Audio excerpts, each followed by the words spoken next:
თითქმის დავამთავრეთ მარეგულირებული. Осталось совсем немного. Пытаться им და следовать до конца жизни. Самые сложные და мы прошли. დარჩა სულ ცოტა უნდა შევეცვალოთ ახლა მთელი ცხოვრება რომ მიყვეთ მას. ყველაზე რთული უკვე გავიარეთ.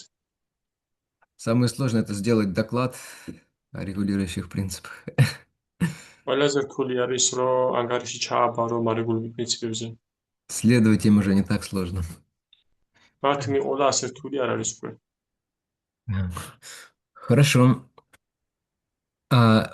Может быть, пару слов о том, что мы могли упустить? შეიძლება ერთი-ორი სიტყვა ვთქვათ იმ შესახებ თუ რისი რა შეიძლება გამოგჩენოდა. В первую очередь несколько слов о азартных играх. პირველ რიგში რამდენიმე სიტყვა აზარტულ თამაშებზე. То есть, что это такое? Это достаточно широкая категория на самом деле. თუ რა არის ეს სინამდვილეში საკმაოდ ფართო კატეგორიას მოიცავს. Практически это любая деятельность, которая вызывает такой сильный азарт, надежду на случайную удачу. ფაქტობრივად ეს ნებისმიერი სახის საქმიანობა არის, რომელიც იწვევს ძლიერ აზარტს, რომელიც დამყარებულია იმედზე, გამართლების იმედზე. То есть желание с помощью какого-то такого небольшого трюка сорвать куш, получить прибыль или сильное эмоциональное наслаждение. ანუ რაღაც სურვილი, რომელთაც იმედი გვაქვს, რომ აი მე დიდ კურსს მოვხერთ, ესე ვთქვათ, ან რაღაც ძლიერ ემოციურ შედეგს მივიღებთ. Извините, а Мария Матач поднимает руку. 2 секунды, я немножко просто вышел, открыл документ, да? Мария, Харе Кришна, мои поклоны примите, пожалуйста. Мои тоже вам Я мои. хотела, я хотела задать вопрос. В этот же принцип забыла, ходит еще денежные махинации и черный бизнес. Черный бизнес. Это всегда вопрос, чем черный бизнес отличается от белого. მე თამავის მე კი მეთქვა რომ ფინანსური მაქინაცია შედის როგორც აა ფინანსური მაქინაციები, ასევე შავი ბიზნესი, რაშია განსხვავება შავ და თეთრ ბიზნესს შორის? რაც Чем, შევფიქრებს. чем денежные махинации отличаются от бизнеса? ერთი განსხვავდება ფინანსური მაქინაციები ბიზნესისგან. В общем, смысл в том, чтобы этих вещей, например, махинации, это когда мы хотим обойти какие-то законы, ну, в обычной жизни, даже в материальной жизни, как все действует, да, то есть, и чтобы без усилий каким-то обходным путем очень быстро получить прибыль. ანუ საკითხი ანუ არის იმაში მდგომარეობს, რომ რაღაცა ასე ვთქვათ მოხერხებულად რაიმე კანონს ან რაიმე ესეთ ბუნებრივ კანონს გვერდი აუვაროთ და რაიმენაირად ფინანსური ან სხვა სახის მოგება მივიღოთ, რომელიც არ გვეკუთვნის ესეთ. Даже у преданных такая сильная вера, может быть, даже больше, чем у обычных людей, в том, что вот как-то можно заработать деньги очень легко. და ერთგულებსაც კი შეიძლება უფრო მეტი რწმენა გააჩეთ ვიდრე ჩვეულებრივ ადამიანებს, რომ რაღაცნაირად მარტივად შეიძლება ფულის გამომუშავება. Всякие они начинали заниматься всякими там пирамидами, этими сетевыми штучками. То есть вкладывали деньги свои в надежде получить большую выгоду. И главное, что свято верили в это. Ну, все же просто вот очевидно. ისინი კავდებოდნენ სხვადასხვა პირამიდებით, ან რაიმე სახის მაქინაციებში ერთვებოდნენ, იმიტომ რომ წმინდად ჯეროდათ, რომ ეს ყველაფერი ხო ძალიან მარტივია ის. Но, как мы знаем, бесплатный сыр бывает только в мышеловке როგორც ვიცით, ჩვენ რომ უფასო ყველი არის მხოლოდ თაგვის ხაფანგში. или в храме сознания Кришны по праздникам. ან კრიშნას ნებიერების ტაძარში დღესასწაულებზე. Но на самом деле там и там нужно будет заплатить. სინამდვილეში იქაც და იქაც უნდა გადავიხადოთ. Да. Сознание Кришны тоже нужно будет заплатить, нужно предаться Кришне будет потом, в конце концов. კრიშნას ნობიერებას უნდა გადავიხადოთ, საბოლოო ჯამში კრიშნას უნდა მივენდოთ. В общем, всегда нужно, есть действуют какие-то законы, и всегда нужны какие-то усилия. ანუ არსებობს და მოქმედებს რაღაც სახის კანონები და ყოველთვის საჭიროა ძალისხმევა. Так в основном в азартные, ой, в этот принцип подпадает, понятное дело, азартные игры, такие как карты, казино, рулетки, кости. ძირითადად ამ პრინციპში ხდება, როგორც არის აზარტული თამაში, როგორც არის კაზინო, რულეტკა, ძვლები თამაში, Лотереи, ლოტარია, всякие в интернете там азартные игры. ინტერნეტში სხვადასხვა აზარტული თამაშები. Ставки на какие-то события, особенно спортивные события. Сейчас это очень распространено, очень такой прибыльный бизнес. სონები ზადდება განსაკუთრებით რაღაც на что ставки? Ну, какие-то мероприятия, в основном спортивные. ეხლა საკმაოდ პოპულარულია რაღაცებზე, სონები ზადდება მაგალითად სპორტულ თამაშებზე, Вот, биржа. ბირჟა. Шрила Прабхупада часто включал в эти вещи всякие даже такие надуманные теории, спорт и развлечения, такие как театр и кино.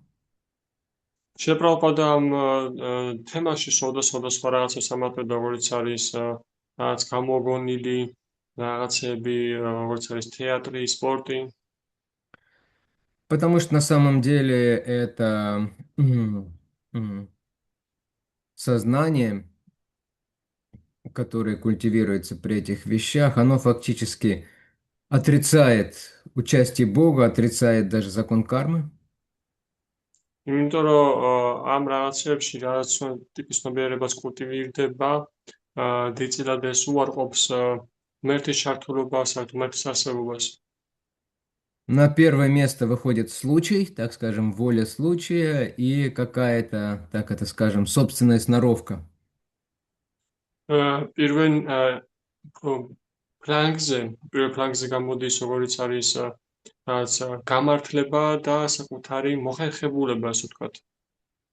То есть фактически эти вещи, они затмевают сознание человека, вот это вот азарт или такое ожидание очень сильное какой-то выгоды быстрой и большой. ფაქტიურად ეს ადამიანის ცნობიერებას ფარავს ესეთი აზარტი ან სწრაფი მოგება. Вот, это очень негативно. Даже для обычной благости, не говоря уже о духовных принципах.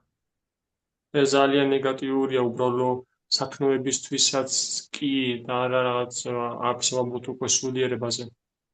И, соответственно, привязанность, которая возникает, она иногда даже бывает сильнее, чем привязанность к наркотикам. შესაბამისად, ეს მიჯაჭვულობა, რომელიც აქ ჩნდება, შეიძლება იყოს ბევრად ძლიერი ვიდრე ნარკოტიკების მიმართ მიჯაჭვულობა. Люди думают, вот еще немного я выиграю, вот чуть-чуть еще вложить нужно, они в конце концов вкладывают все и и полностью все проигрывают обычно. ადამიანები ფიქრობენ, ვაი ცოტაც და მე მოვიგებ, ანუ საბოლოო ჯამში მთელ ქონებას დებენ და საბოლოო ჯამში იმ ქონებას სრულად აგებენ. Человек опустошен во всех отношениях, вовне и внутри, и, как правило, еще его близкие из-за этого страдают, потому что он тоже их пытается использовать. ადამიანის სრულიად დაცარიელებულია როგორც გარეგანად, ასევე შინაგანად და საბოლოო ჯამში მისი ახლობლებიც ძლიერი ტანჯებიან, იმიტომ რომ ის ცდილობს ისინიც გამოიყენოს. Если раньше очень часто открывали специальные центры для зависимых от алкоголя и наркотиков людей, да? თვადრე ძალიან ხშირად ძირითადად ხსნიდნენ ისეთ ცენტრებს, რომელიც გაკუთვნილი იყო ალკოჰოლი და ნარკოტიკის დამოკიდებულთა ადამიანებისთვის. То сейчас еще больше центров появляется для именно впавших в зависимость от азартной игры, для таких. ეხლა კი ძალიან ბევრი ცენტრი ჩნდება ისეთი ადამიანების, რომელიც არიან დამოკიდებულების ქვეშ Таких, მოქცეულია აზარტულ თამაშებზე. у кого мания и такое непреодолимое влечение к азартным играм. ვისაც ასეთი მანია და გადაუნახავი მისწრაფება აქ აზარტული თამაშების მიმართ. Вот, то есть эта вещь очень плохая во всех отношениях, разрушает все, начиная с финансовых состояний, здоровья и кончая моральными принципами и честностью. Ну, в принципе, моральными ანუ принципами. ანუ ეს ძალიან ცუდი რამ არის დაწყებული ფიზიკურად, ჯანმრთელობისთვის, ასევე მორალური მხრივ. Вот, это что, несколько еще слов, которые касаются азартных игр. И у нас осталось заслушать только одну вещь, но самое главное в большинстве случаев. და ჩვენ დავამთავრეთ ამით აზარტულ თამაშებზე, რის დამატებაც მინდოდა, ეხლა კი დავგჭირ ერთი რამ და ყველაზე მნიშვნელოვანი უმეტეს შემთხვევაში. Потому что, я думаю, все-таки большинство из вас свободны от такой сильной зависимости от интоксикаций, азартных игр. Я не говорю уже про мясоедение. იმიტომ რომ მეტნაკლებად უმეტეს თქვენგანი თავისუფალია ესეთ რაღაცებისგან, როგორც არის ინტოქსიკაცია, აზარტული თამაშები და ხორცის ჭამელობაზე არაფერს არ ვამბობ. Но сексуальному влечению подвержены все. მაგრამ სექსუალური მიდრეკილება ესეთი მისწრაფება ყველას გააჩნია. То есть все, у всех сильная привязанность к этому, даже не просто привязанность, а сильная привязанность. ანუ ყველას ძალიან ძლიერი მიეჭურება, არა უბრალოდ მიეჭურება, არამედ ძლიერი. Мгм. Поэтому нам нужно знать, как она проявляется, к чему она приводит, и главное, что нам делать с этим совсем. ამიტომაც ჩვენ უნდა ვიცოდეთ თუ რაში ვლინდება ის, სადოდე მივყავართ და ანუ საერთო ჯამში ვიცოდეთ ეს რა არის. Матеджи Юлия готовила презентацию. Мы можем сейчас послушать ее. Вы готовы? Да? Нормально? Харе Кришна. Харе Кришна. Примите мой поклон. Ом намо бхагавате васудевая. Васудевая. В первой главе Бхагавад-гиты говорится: Адхарма бхибхават Кришна, прадушянти куластрияга, стришу душта суваршнея, джаяте варна санкараха. Когда в роду воцаряется безбожие у Кришны, женщины в нем развращаются, а развращение женщин, у потомок Кришны, приводит к появлению на свет нежеланного потомства. ბაგავად-გიტაში ნათქვამია კრიშნა ამბობს, რომ როდესაც მატერიალურ სამყაროში ქალები ეცემიან, ანუ იბილწებიან, მერე ამ წაბილწული ქალებისგან იშობიან დეგრადირებული ადამიანები და ასე დეგრადირება იწყება უფრო და უფრო. В комментарии к этому стиху Шрила Прабхупада говорит следующее. Благочестивое потомство является гарантией мира, процветания и духовного благополучия в обществе. Общество Варнашрамы строилось на религиозных законах, поэтому в нем всегда преобладали благочестивые люди.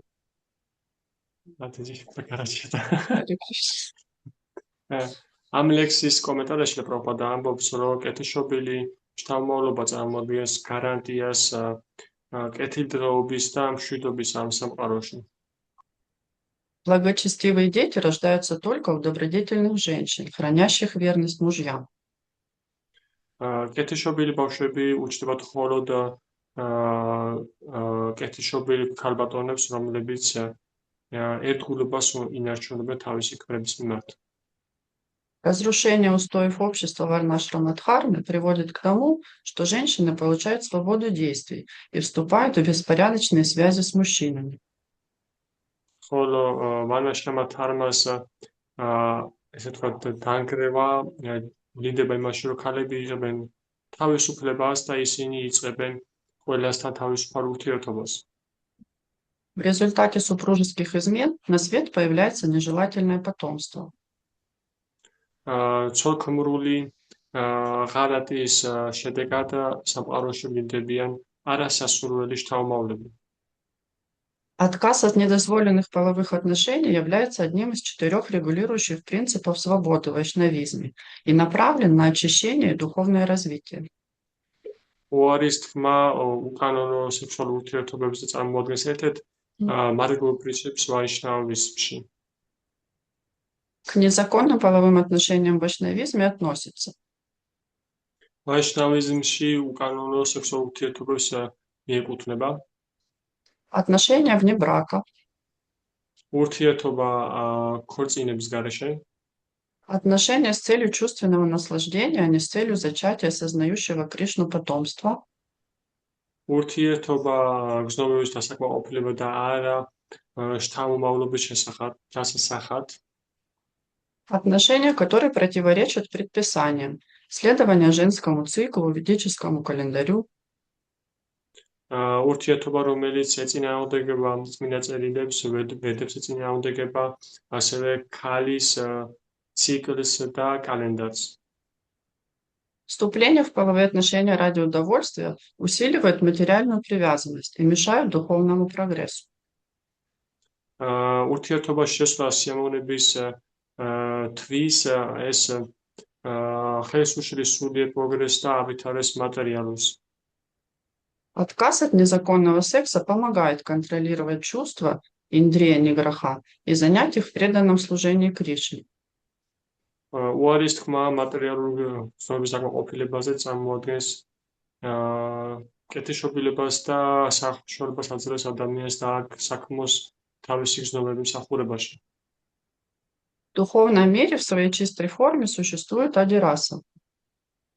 სულიერ სამყაროში თავისი სუფთა წმინდა სახით არსებობს ადირასა.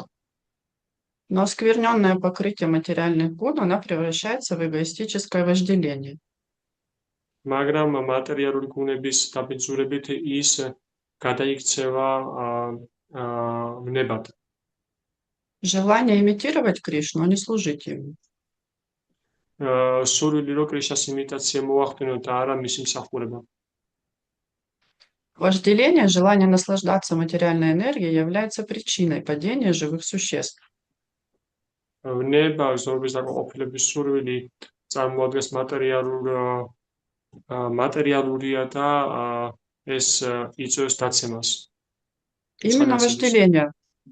Именно вожделение вынуждает живые существа оставаться запутанными в материальном мире. სწორედ ვნება იძლევს ცოცხალ არსებას რომ დაჩეს გახლართული მატერიალურ სამყაროში. Когда живое существо предается чувственным наслаждениям, оно все больше погружается в телесную концепцию. როდესაც ცოცხალი არსება რჩება ვნების გავლენის ქვეშ, ის უფრო და უფრო იძირება მატერიალურ კონცეფციებში. В материалистическом обществе сексуальные отношения прославляются в киноиндустрии, шоу-бизнесе, рекламе. მატერიალურ სამყაროში, თანამედროვე სამყაროში ვნება განდიდებულია კინოინდუსტრიაში, რეკლამაში და ასე შემდეგ. Преподносится идея, что сексуальные отношения могут сделать человека счастливым. წარმოჩენილია ესეთი იდეя, რომ სექსუალური ურთიერთობა შეუძლია ადამიანი ბედნიერი გახადოს. Следуя этой логике, женщины, которые продают свое тело за деньги, должны быть самыми счастливыми. ამ ლოგიკის მიყოლით ის ქალები, რომლებიც საკუთარ სხეულს ყიდიან სექსის სანაცვლოდ, ისინი უნდა იყვნენ ყველაზე ბედნიერები. Конечно же, это не так. რა თქმა უნდა, ეს ასე არ არის. Поэтому начинающим преданным следует оставаться осознанными в этом вопросе, поддерживать свое сознание в гуне благости. ამიტომაც დამწყებმა ერთგულმა თავისი ცნობიერება უნდა ამაღლოს მაღალ დონეზე და შეინარჩუნოს საკუთარი თავი სათნოების გუნაში. Изучать Священное Писание, чтобы брать пример со святых личностей, тех, кто практикует воздержание, целибат, ведет благочестивый образ жизни. წაიკითხოს წმინდა წერილები და მიყვეს მაგალითს წმინდა ადამიანების შეინარჩუნოს ცელიბატი და დამკვიდრდეს წმინდა ცხოვრებაში. Сексуальные отношения являются самым главным препятствием на пути духовного развития. სექსუალური ურთიერთობა წარმოადგენს ყველაზე დიდ წინაღობას სულიერი ცხოვრების გზაზე. Для того, чтобы достичь духовного совершенства, необходимо полностью избавиться от сексуального влечения. იმისათვის, რომ სრულად მივახციოთ სულიერ სრულყოფილებას, სრულად გავთავისუფლდეთ სექსუალური მიდრეკილებებისგან. И практика преданного служения помогает преодолеть это влечение. დაედგული მსახურების პრაქტიკა გვეხმარება ამ მიდრეკილების, ამ ისწრაფების გადალახვაში. Кроме того, в момент рождения живое существо получает определенный запас энергии, оджаса. ამის გარდა, ცოცხალი არსება დაბადების დროს იღებს ენერგიის მარაგს, ოჯახს. И преданным нужно осознанно относиться к энергии, выделенной Господом на это воплощение. და ეთქულები გაცნობიერებულად უნდა ეკიდებოდნენ, უდგებოდნენ ამ ენერგიას, რომელიც დაბადებისას უბოძა უფალმა. Стоит ли тратить этот драгоценный дар на чувственное наслаждение? ღირს კი ამ ძვირფასი საჩუქრის გაფლანგვა გზნობების დასაკმაყოფილებლად. В Бхагавад-гите в 3 главе 41 стихе Кришна говорит: Bhagavad Gita-ში 42 თავში კრიშნა ამბობს. Тасмат твам индриям ядав, нияма бхаратаршабха, патманам праджахифьенам, гнана вигнана нашанам. Поэтому, о лучший из бхарат, прежде всего, подчинив себе чувства, вырви главный корень греха и порока – вожделение. Срази этого врага знания и духовного совершенства. ამიტომაც ფარატაში თავმავალო ამოგლიჯე ეს ვნების სარეველა ფესვიანად და დააკავეს საკუთარი გზნობები ედმსახურებაში.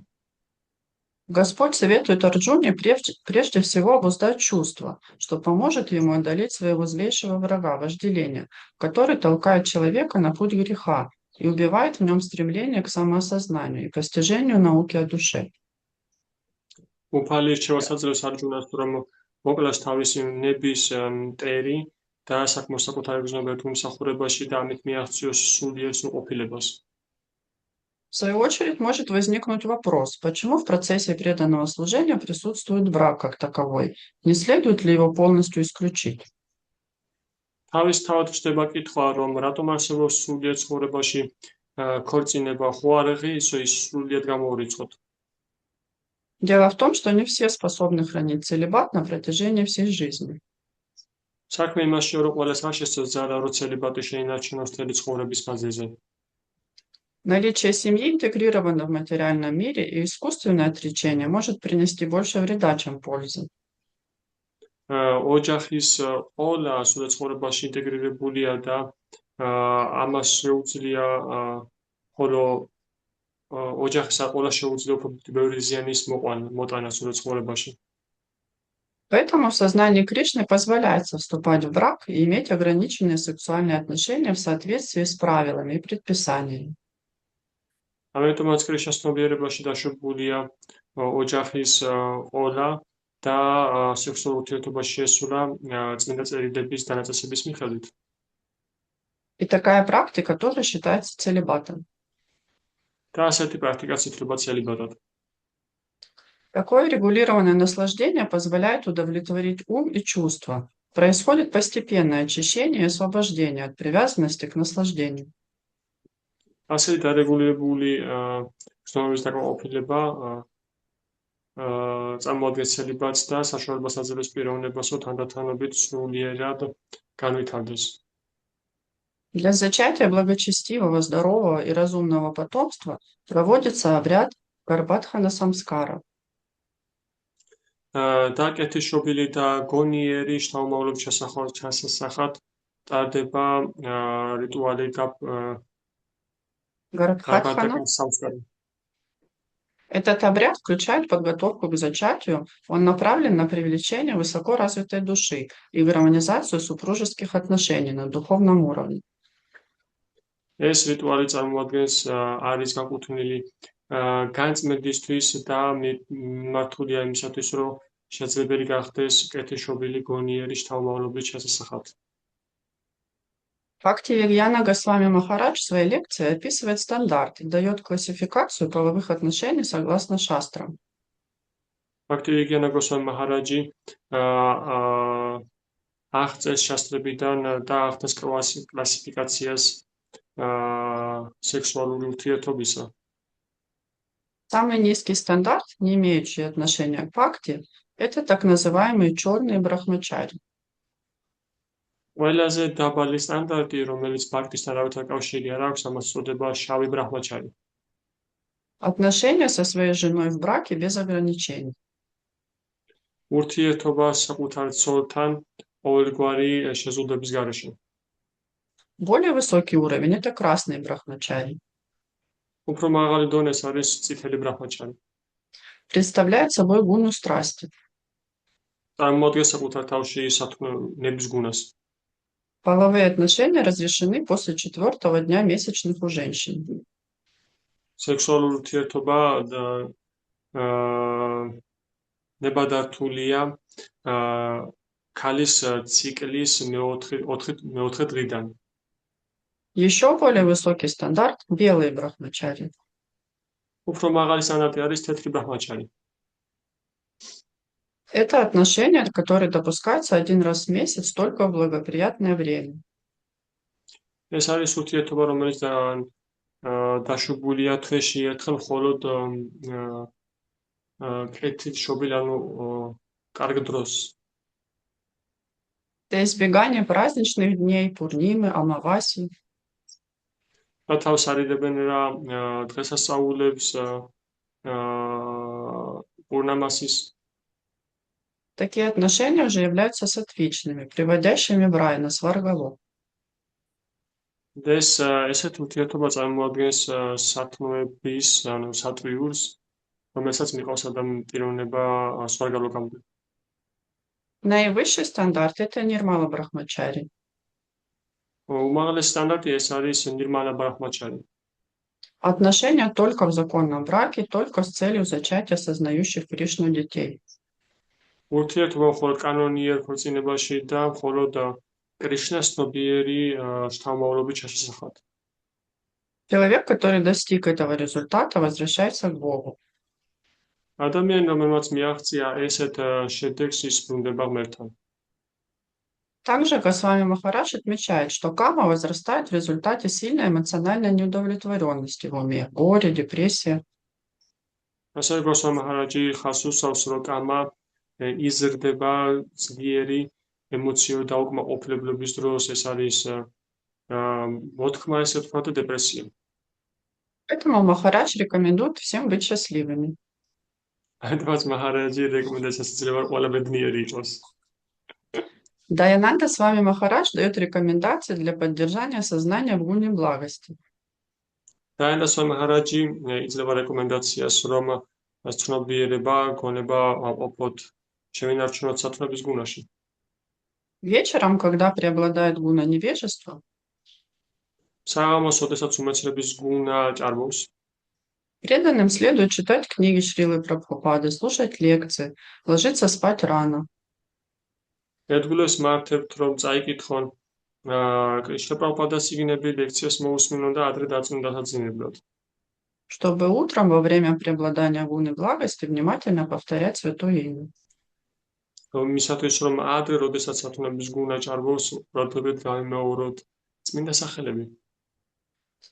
В комментарии к стиху 11.5.11 Шримад Бхагаватам сказано: Шримад Бхагаватамის ლექსში 11.1.11 ნათქვამია. Обусловленная душа в материальном мире всегда хочет заниматься сексом, есть мясо и пить спиртное. განპირობებულ სულს, მატერიალურ სამყაროში ყოველთვის სულს, რომ დაკავდეს სექსით და მიიღოს საკვებად ხორცი და მიიღოს ალკოჰოლი. Однако Священное Писание на самом деле никогда не поощряет ничего подобного. მიუხედავად ამისა, წმინდა წერილები არასდროს არ უჭერენ ამას მხარს. Хотя Писание допускают секс в законном браке, მიუხედავად იმისა, რომ წმინდა წერილები ნებას რთავენ, უშვებენ სექს კანონიერ ქორწინებაში, а также поедание мяса после заклания животного в соответствующем обряде, ასევე ხორცის ჭამა და ცხოველის ისეთი, როდესაც ცხოველი ისეთნაირად არის მოკლული, რომელიც დამისთვის არის ჩატარებული სწორი რიტუალი, ისე ვთქვათ. и употребление алкоголя в виде ритуальных чаш вина და ალკოჰოლის გამოყენება მიიღება რაღაც რიტუალური ნაწილისთვის. Истинная цель этих церемоний – помочь человеку отказаться от таких действий. Бешმარიტ მიზანი ესეთი რიტუალების არის, რომ თანდათან უარი თქვას ესეთ ქმედებებზე.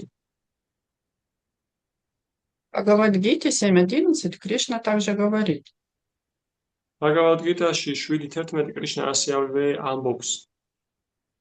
Балам балаватам чахам, камарага виварджитам, тархам вирудхо бутешу, камосми бхаратаршафа.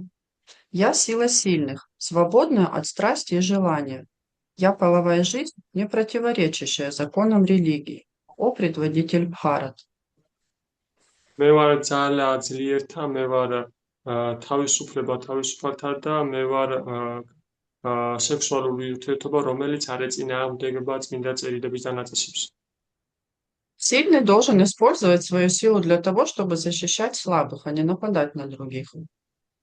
ძლიერი ძალას უნდა იყენებდეს იმისათვის, რომ იცავდეს სუსტებს და არა ესმოდეს მათ თავს. Половая жизнь, согласно законам религии Дхарме, предназначена для зачатия детей, а не для каких-то иных целей. სექსუალური ურთიერთობა გაკუთვნილია შთამომავლობის ჩასასახად და არა რაიმე საკუთარი სიამოვნების მისაღებად. И родители ответственны за то, чтобы воспитать своих детей в сознании Кришны. და მშობლები პასუხისმგებლები არიან იმაზე, რომ საკუთარი შვილები აღზარდონ კრიშნას ცნობიერებად.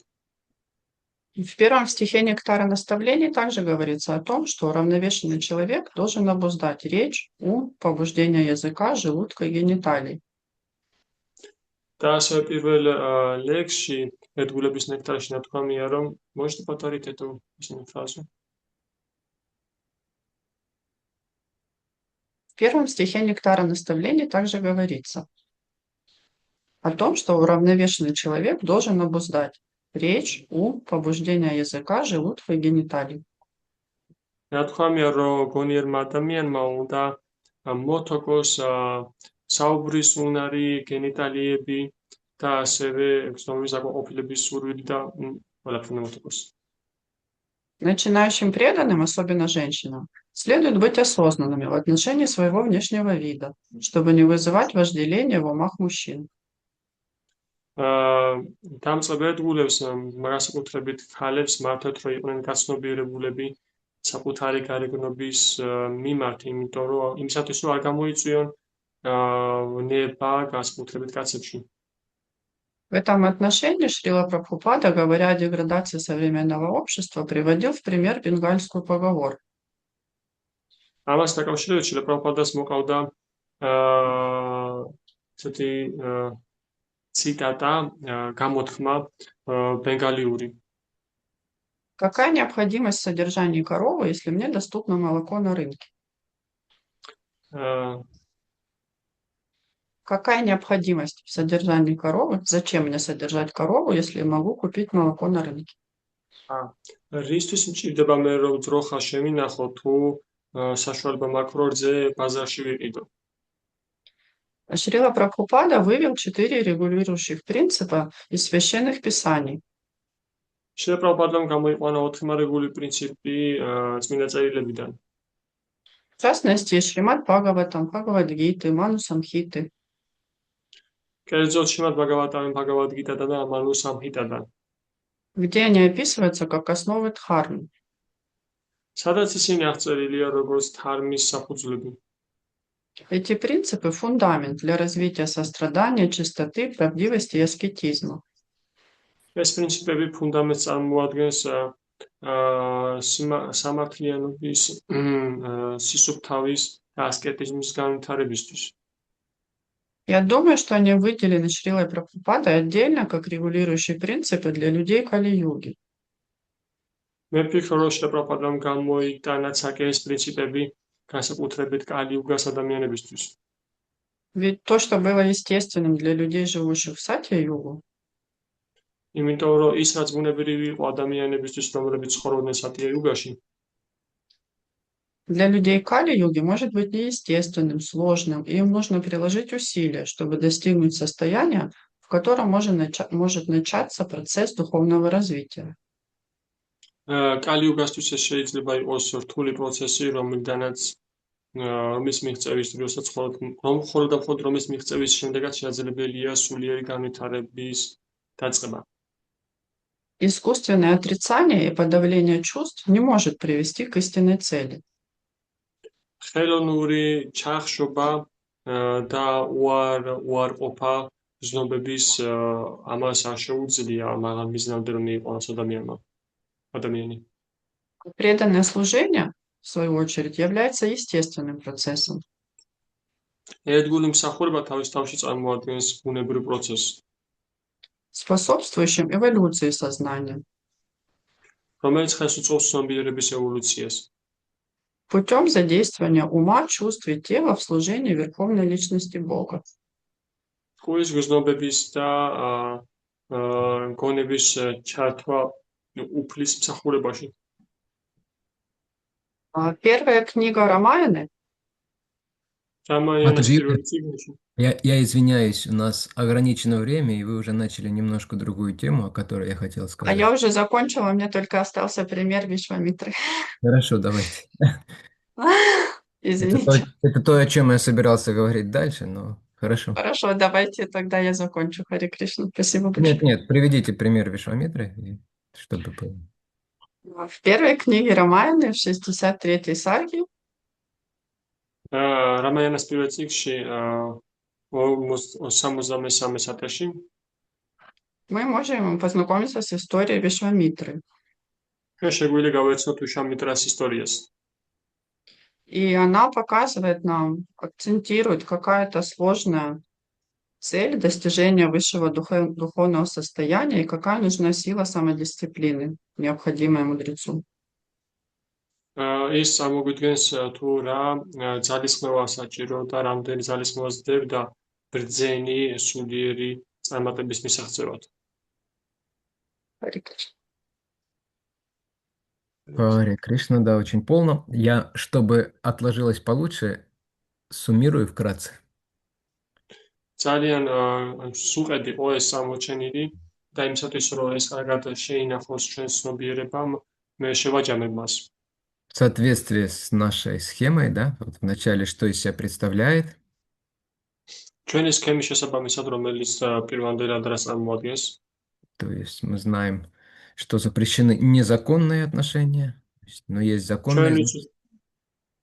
ჩვენ ვიცით, რომ აკრძალულია უკანონო ურთიერთობები, სექსუალური ურთიერთობა და დაშვებულია კანონიერი.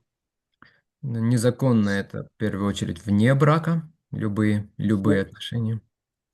უკანონო არის პირველ რიგში ქორწინების გარეშე ნებისმიერი სახის ურთიერთობა.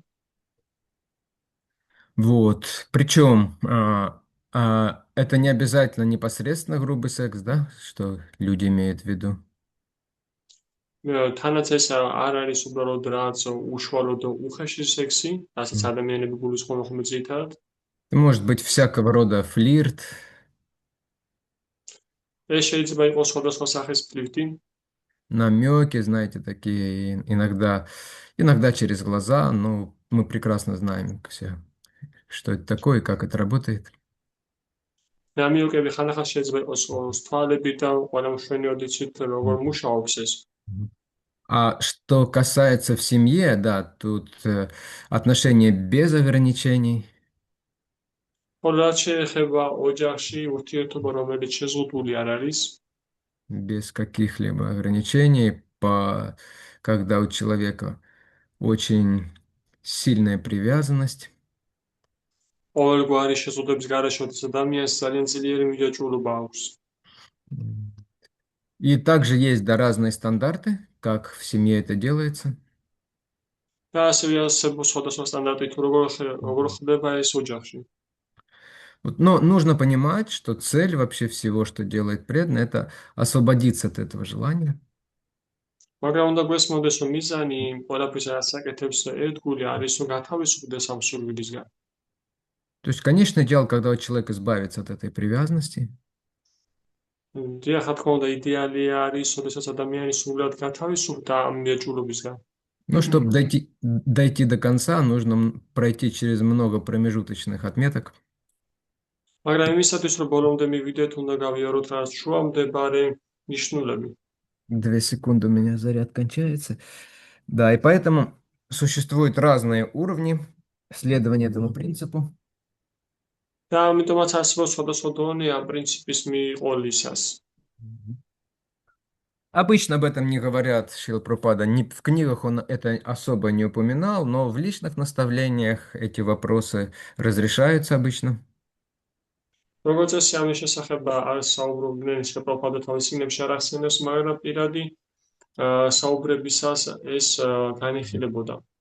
Потому что все находятся на разном уровне. იმიტომ რომ ყველა სხვადასხვა დონეზე იმყოფება. А эта вещь, она требует, так скажем, ручной регулировки. ხოლო ეს რაღაც კი მოითხოვს ისე ვთქვათ ხელით რეგულირებას. Индивидуальный подход в каждом случае. ანუ ყოველ შემთხვევაში ინდივიდუალური მიდგომა ჭირდება. მოითხოვს. Помню, это описывается, по-моему, про Прабхупада Лиламрити, когда Шрила Прабхупада проповедовал одному юристу, который помогал. ეს მეგონი აღწერილია პრაბჰუპადა ლამენტაში, როდესაც შრილა პრაბჰუპადას ეხმარებოდა ერთი იურისტი. По-моему, его фамилия была Голдсмит. მე მგონი მისი გვარი იყო გოლდსმიტი. Вот. Тому не очень как бы нравилось это, что такое отношение к сексу. და ასე მაინც და მაინც არ მოწონდა ესეთი დამოკიდებულება სექსის მიმართ. И Шрила Прабхупада сказал, ну, в цивилизованных обществе это раз в месяц люди вступают в отношения, да? შრილა პრაბჰუპადამ თქვა, რომ ცივილიზებულ საზოგადოებაში ადამიანები თვეში ერთხელ შედიან ესეთ ურთიერთობაში. Один из его учеников, он, видно, это в первый раз услышал, он воскликнул, раз в месяц, Шрила Прабхупада. Так какой смысл вступать тогда вообще? ერთად მის მოწაფემ წამოიყვირა, რომ შრილა პრაბჰუპადა თვეში ერთხელ საერთოდ რაღაცი რა აზრი აქვს ოჯახის შექმნას. Шрила Прабхупада улыбнулся и сказал, умный мальчик. შრილა პრაბჰუპადა кайфима უთხრა, რომ ჭკვიანი ბიჭი ხარ. Да. Но одно дело сказать так, а другое дело следовать, мы знаем. მაგრამ ერთი საქმეა რომ თქვა უბრალოდ, მეორე არის რომ მიყვებას. Поэтому, да, существует брак, и там это должно быть регламентировано. და დიახ, ამიტომაც არსებობს ქორწინება და ეს ნეყოს რეგლამენტირებული. И чуть позже я еще скажу о каких-то практических вещах. В чем вред, в принципе, это понятно. და მოგვიანებით ვიტყვი თუ რაში არსებობს რაში მდგომარეობს ეს ზიანი და თქმა უნდა არსებობს ზიანი. Да, Мата Джили много сказала, много процитировала. მათა ჯიულიამ ბევრი რამ თქვა და ბევრი რამი ციტირა მოახდინა. Но главное, что секс привязывает к материи и заставляет отождествлять себя с телом сильнее, чем что-либо другое. მაგრამ თავარი ამათ შორის არის ის, რომ სექსი აჯაჭვებს მატერიასთან და აიგივებინებს ამ პიროვნებას თავს მატერიასთან ყველაზე მეტად ვიდრე სხვა რომელიმე. Да, человек лишается желания и способности заниматься духовной жизнью. ადამიანი კარგავს უნარს და სურვილს, რომ დაკავდეს სულიერი ცხოვრებით. Да. Но в то же время это невозможно просто откинуть, просто отказаться. მაგრამ ამავე დროს ამაზე უბრალოდ უარის თქმა ან ამის გადაგდება შეუძლებელია. То есть это процесс постепенный, ეს არის თანდათანობითი პროცესი, который от преданного требует зрелости и честности. რომელიც ერთგულის გამოითხოვს სიმწიფეს და გულახდილობას. Если не хватает зрелости, то очень важно общаться с теми, особенно грехастками, которые уже опытные в духовной жизни, уже через многие этапы прошли. თუ მომწიფებულობა არ ყოფნის, მაშინ ძალიან მნიშვნელოვანია, რომ უერთდეთ იმ გრიხასთებთან, რომლებმაც უკვე საკმაოდ დიდი გზა გაიარეს ამ გზაზე, ანუ დიდი გამოცდილება აქვს დაგროვებული. Самое главное, что человек не должен быть этим очарован, ყველაზე მთავარი არის, რომ ადამიანი არ უნდა იყოს ამით ძალიან მოხიბლული. то есть считать, что это что-то такое супер вообще, что это источник огромного счастья. თვლიდეს რა, რომ ეს არის რაღაც ყველაზე მაგარი რამ, რომ ეს არის უზარმაზარი ბედნიერების წყარო. Здоровый подход у преданного, да, я понимаю, что я не свободен, но я буду делать постепенно небольшие шаги, чтобы освободиться от этого. ერთგულის მხრიდან ჯანსაღი მიდგომა არის, რომ კი მესმის, რომ მე არ ვარ თავისუფალი ამისგან და მე მინდა რომ თანდათანობითი ნაბიჯები გადავდგა ამის გადასალახად და განვითარებისთვის. Да, шаги как на самом грубом уровне, так и на более тонком и на духовном уровне. ნაბიჯები ყველაზე უხეშ დონეზეც და უფრო ნატიფ დონეზეც. Вот. На самом грубом уровне мы знаем, что все начинается... С чего начинается все у нас? ყველაზე უხეშ დონეზე ჩვენ ვიცით, რომ ყველაფერი იწყება და საიდან იწყება ჩვენგან ის ყველაზე უხეში დონე. С этого и преданное служение начинается, то же самое. აქედანვე იწყება ერთგული მსახურებაც. А? Не расслышал. Желание. Нет, не желание. სულისგან, მაგრამ არა. Все начинается... Нет, все начинается с языка, все проще. Мы говорим про грубый уровень сейчас, про грубый уровень, не про тонкий уровень. Желание – это тонкая вещь. უხეშ დონეზე ყველაფერი ენიდან იწყება. Севанмухи хиджих вадо, да, как говорится, преданное служение, которое начинается с джихва, с языка. И материальная жизнь тоже с языка начинается. ერთგული მსახურება იწყება ენიდან და მატერიალური სურვილებიც სწორედ ენიდან იწყება. Если человек не контролирует язык, да, то там вся цепочка запускается, он не контролирует желудок, он не контролирует гениталии. თუ ადამიანი ენას არ აკონტროლებს, მაშინ მთელი ჯაჭვი ითვება, ის ვერ აკონტროლებს კუჭს, ის ვერ აკონტროლებს გენიტალიებს. Вот, поэтому важно это иметь в виду. ამიტომაც მნიშვნელოვანია ამაზე ყურადღების გამახვილება. Далее, на более тонком уровне важно, чтобы человека, как, ну да, вот Юлия очень хорошо процитировала Госвами Махараджа, человек должен быть, если не счастлив, то удовлетворен, по крайней мере.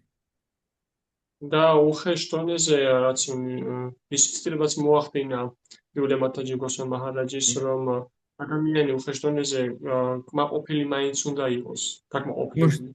Потому что эти вещи очень сильно развиваются, вожделение и все остальное на фоне неудовлетворенности глубокой.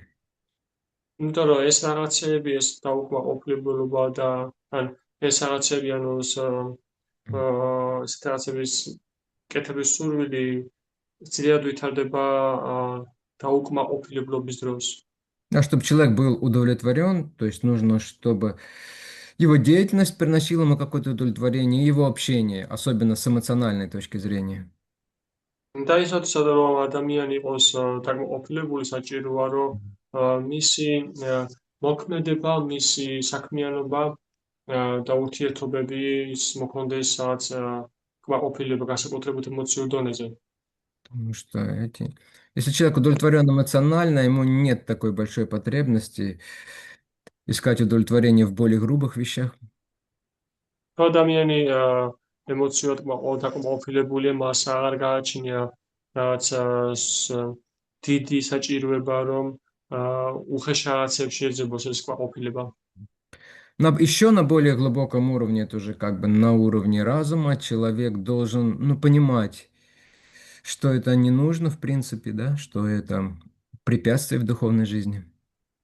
და უფრო ღრმა დონეზე ადამიანს ესმის, სულიერ დონეზე ადამიანს ესმის, რომ ეს პრინციპი არ არის საჭირო და Мгм. საჭიროა მხოლოდ სულიერი რამ. Он должен понимать, что да, преодолеть это можно за счет высшего вкуса. და მას უნდა ესმოდეს, რომ კი ამის გადალახვა შესაძლებელია უმაღლესი გემოს დახმარებით. Вишая Виниварданте, Нирахара Сидахинам, Расу Варджам Расо Песя, Парам Дриштвани Варданте. Да, в Бхагавад-гите во второй главе говорится, что можно воздерживаться от этих наслаждений. ბაგავად-გიტას მეორე თავში თქვამია, რომ შესაძლებელია ამ ნებების ნებებისგან თავის შეკავება, Но вкус к ним остается. მაგრამ გემო მათი რჩება. Но получив высший вкус, утвердившись в нем, человек с легкостью оставляет низшие вкусы. მაგრამ როცა ადამიანი იღებს უმაღლეს გემოს, გადაგამყარებულია მათში, ადამიანი თავისუფლად უარს ამბობს დაბალ გემოებზე. То есть в конечном счете действует вот этот вот принцип, что мы можем отказаться от чего-то, если мы получаем что-то более высокое, да, и более сильное, более сладкое. საბოლოო ჯამში ეს პრინციპი მოქმედებს, რომ ჩვენ შეგვიძლია რაღაცაზე უარის თქმა, როდესაც ვიღებთ რაღაც უფრო მაღალ გემოზას, უფრო გემრიელს, უფრო ტკბილს. Ну, то есть... И в конце концов, по-настоящему избавиться от этого можно только по милости Кришны, да? და ბოლოს და ბოლოს ნამდვილად გათავისუფლება მისგან შესაძლებელია მხოლოდ კრიშნას წყალობით. Когда духовная энергия не сходит на человека, на душу, როდესაც სული ენერგია გადმოიღვრება ადამიანზე სულზე, то он освобождается, да? ის თავისუფლდება. Это вот на разных уровнях. Особенно, если это сильная привязанность, очень тяжело, да, то преданный должен в особенности искать общество преданных и помощи, молиться Господу. განსაკუთრებით თუ ეს ძლიერი მიწაჭურობა არის, მაშინ ადამიანმა უნდა იმედო ეძებოს დახმარება ღმერთში და ერთგულებთან ურთიერთობაში. Это когда очень такие острые, сильные проявления, импульсы. ეს ოდესაც ძალიან ძლიერი და ესეთი მკვეთრი გამოვლინებებია, იმპულსებია. А в более долгосрочной перспективе, то есть преданный должен понять свою ситуацию, свои потребности, да, свою природу.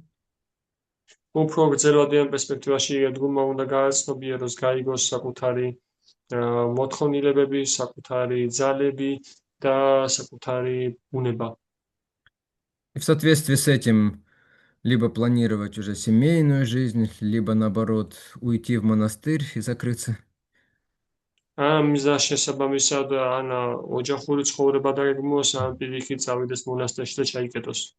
Мы знаем, закрыться полностью невозможно, да?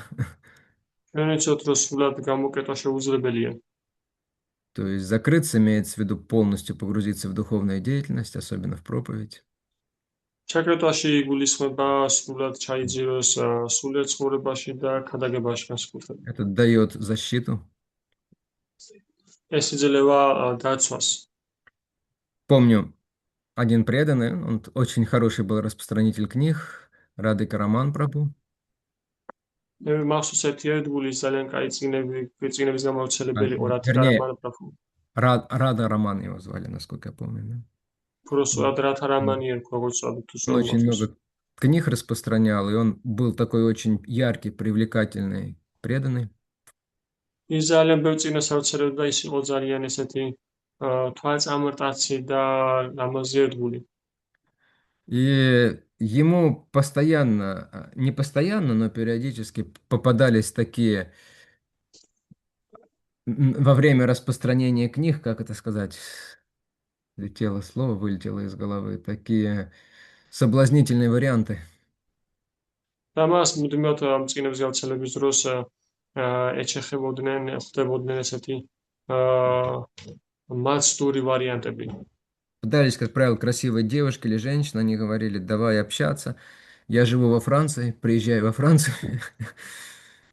როგორც წესი, ესეთი ლამაზი გოგოები ან ქალები ხდებოდნენ და ეუბნებოდნენ, მოდი ვიურთიერთოთ. მე საფრანგეთში ცხოვრობ, წამოდი საფრანგეთში ცხოვრე ჩემთანთან. Я тебе все плачу даже. მე ყველაფერს გადაგიხდი. Ну, то есть там и красивые, и с деньгами были, я помню, он рассказывал. ანუ იქ ლამაზებიც იყვნენ, ფულიანებიც იყვნენ, მე მახსოვს იწყვებოდა ამას. В обществе преданных то же самое. Тоже ему много раз предлагали руку и сердце. ერთგულების საზოგადოებაში სწორედ იგივე იყო, მას ბევრჯერ სთხოვდნენ გულს და ხელს. Но он испытывал очень сильный вкус от проповеди, от сознания Кришны. У него не было необходимости действительно. მაგრამ ის ძალიან ძლიერ გემოს განიცდიდა ქადაგებით, ქრისტიანსნობიერებით და მას არ ჰქონდა არავითარი ისეთი მოთხოვნილება. Но это редкий случай, и тем более, если мы говорим о женщинах преданных. მაგრამ ეს იშვიათი შემთხვევა განსაკუთრებით თუ ჩვენ საუბრობთ ქალ ერთგულებზე. То это практически на 100%, что лучше семейная жизнь. აქ თითქმის 100%-ია, რომ უკეთესია ოჯახის ცხოვრება. Иначе будет очень большая неудовлетворенность, очень большие перепады в настроении, во всем. სხვა შემთხვევაში ძალიან დიდი დაუკმაყოფილებლობა იქნება და ძალიან დიდი, ასე ვთქვათ, მერყეობა განწყობის. Немножко проблема в нашем обществе, потому что у нас не так много людей, да, не так много выбора, вариантов. ეს ცოტა არ იყოს პრობლემა არის ჩვენ საზოგადოებაში, იმიტომ რომ ძალიან ბევრი ხალხი არ არის და არც თუ ისე დიდი არჩევანია. Ну, то есть, потому что рекомендуется в основном среди преданных искать себе вторую половину. იმიტომ რომ რეკომენდირებულია, რომ ძირითადად ერთგულებს შორის ეძებოთ მეორე ნახევარი. Вот, но так или иначе, если человек очень искренний, вот, то Кришна, как правило, помогает ему. მაგრამ ასე თუ ისე ადამიანი თუ ძალიან გულწრფელია, კრიშნა მას ეხმარება. Старшие преданные тоже стараются помогать. უფროსი ერთგულები ცდილობენ რომ დაეხმარონ. Шрила Прабхупада говорил, я иногда похож на свадебного генерала, по-нашему. შეფრაპადა ხანდახან ხმურობდა ეს ამბობდა რომ მე ხანდახან დამაოჯახებელ გენერალს გავარ. Даже мне, будучи брамачари таким, как это сказать, таким серьезным, 3 раза пришлось участвовать в свадьбах, давать благословения. მეც კი ესე თქვათ სერიოზულ ბრაჰმაჩარს, ანუ სულიად ეს განდეგილს მომიწია რომ სამჯერ მიმეღო მონაწილეობა ქორწილში და წყალობა მიმეცა. Ну, потому что были очень близкие преданные, они очень просили. იმიტომ რომ ძალიან ახლო ერთგულები იყვნენ და ძალიან ითხოვდნენ. Я даже спросил как-то у Госвами Махараджа, Махарадж, стоит ли мне вообще в это, ведь не положено. Он говорит, да, нормально. გოხა მაჰარაჯს კი დავეკითხე, მაჰარაჯი მე ვისაც დღის ამის ეკეთება, სხვა არ არის ვიზა შეწონილი და მაჰარაჯი თქვა რომ მოეშვიო. Вот, то есть это важное служение для молодых преданных со стороны ეს старших. მნიშვნელოვანი მსახურება არის ერთგული ახალგაზრდა ერთგულებისთვის უფროსების მხრიდან. В общем, да, но главное качество, человек должен быть честен, и он должен быть разумным и зрелым в этом отношении. თავარი თვისება არის ადამიანი უნდა იყოს გულწრფელი და უნდა იყოს გონიერი და მომწიფებული ამ საკითხში. Найти свой уровень и постепенно двигаться в направлении повышения его, повышая стандарты. იპოვოს საკუთარი დონე და თანდათანობით ეტაპობრივად აამაღლო და ზემოთ აიწიო. Вот. Хорошо. И теперь в целом, что можно сказать по этой теме? ეხლა კი ისე თქვა შეიძლება საერთო ჯამში ამ თემასთან დაკავშირებით. Это о том вообще, как чувственное наслаждение, да, и бхакти-йога, как они сочетаются и взаимодействуют. იმასთან დაკავშირებით თუ როგორ ურთიერთქმედებენ გრძნობების დაკავშირება და ბхакти-йога საერთოდ ერთმანეთში. Обычно в глазах начинающего преданного, то есть он убеждает себя и других, никаких наслаждений, сознание Кришны, не должно быть никаких чувственных наслаждений. როგორც წესი ახალგაზრდა დამწყები ერთგულისთვის ის საკუთარ თავს არწმუნებს იმაში, რომ არ უნდა იყოს არავითარი ცნობების დაკმაყოფილება, სრულად უარი ნათქვა ამაზე. Вот когда вы присоединялись, может быть, у вас тоже у кого-то была такая идея? როდესაც თქვენ შემოვერთით, შეება რომელიმე თქვენგანს ასეთი მსგავსი იდეა ჰქონდათ. Ну, может быть, не в Грузии, но где-нибудь в России, на Украине это. შეიძლება საქართველოში არ, მაგრამ სადღაც რუსეთში ან უკრაინაში ეს გავრცელებულია. Потому что там жизнь тяжелая. იმიტომ რომ იქ ცხოვრება მძიმეა. Люди в основном из-за разочарования приходят к Кришне. ადამიანები როგორც წესი ძირითადად იმედგაცრუების გამო მოდიან კრიშნასთან. Иногда побитые жизнью, часто даже. ხანდახან ცხოვრებისგან ნაცემები. В Грузии здесь получше, поэтому, может быть, не у всех такое было. საქართველოში აქ უბრალოდ უკეთესად არის და შეიძლება ამიტომაც ბევრს არ ქონია ეს გამოცდილება. Но на самом деле это неправильно. მაგრამ სინამდვილეში ეს არ არის სწორი. Потому что наслаждения для чувств тоже нужны, пока у нас, особенно пока у нас есть материальное тело и у нас есть связь с этим телом, то есть есть ложное эго. იმიტომ რომ გრძნობების დაკმაყოფილებაც მნიშვნელოვანია განსაკუთრებით მანამ, სანამ გვაქვს ეს სხეული და სანამ გვაქვს ცრუ ეგო. Причем чувственные наслаждения нужны как на физическом уровне, да? და თანაც გრძნობების დაკმაყოფილება საჭიროა როგორც ფიზიკურ დონეზე, так и на ментальном и эмоциональном. ასევე მენტალურ და ემოციურ დონეზეც. То есть, если мы говорили о том, что будет, да, если человек будет слишком сильно погружаться в эти наслаждения, особенно в эти запрещенные, то да, будет деградация, разрушение всего. ვესაუბროთ იმის შესახებ, თუ რა იქნება თუ ადამიანი ძლიერად და იძირება მასში განსაკუთრებით მენტალურად და ემოციურად.